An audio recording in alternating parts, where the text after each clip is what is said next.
नासिन वाक़िया आगे कंदासीं। Sindh high court पारां बि शहीद मेरसी भुट्टो जी वरसीअ जे मौक़े ते मोकल जो ऐलान कयो वियो आहे। सिंध हाई कोर्ट पारां 27 डिसंबर ते मोकल जो नोटिफिकेशन जारी कयो वियो। सिंध हुकूमत में 27 डिसंबर ते सूबे में आम मोकल जो ऐलान कयो हो। ख़बर आवाज़ शेयर कई पिया। कराची में सिंध हाई कोर्ट पारां बि शहीद मेरसी भुट्टो जी वरसीअ जे मौक़े ते मोकल जो ऐलान कयो वियो आहे। सिंध हाई कोर्ट पारां 27 डिसंबर ते मोकल जो नोटिफिकेशन जारी कयो वियो। सिंध हुकूमत में 27 डिसंबर ते सूबे में आम मोकल जो ऐलान कयो हो।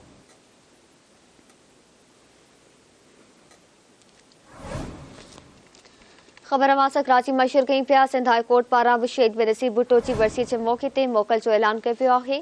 सिंध हाई कोर्ट पारां 27 डिसंबर ते मोकल जो नोटिफिकेशन जारी कयो वियो। सिंध हुकूमत में 27 डिसंबर ते आम मोकल जो ऐलान कयो हो। कराची में तफ़सील मालूम कंदासीं साग सरकी खां। जी साग आगाह कजो।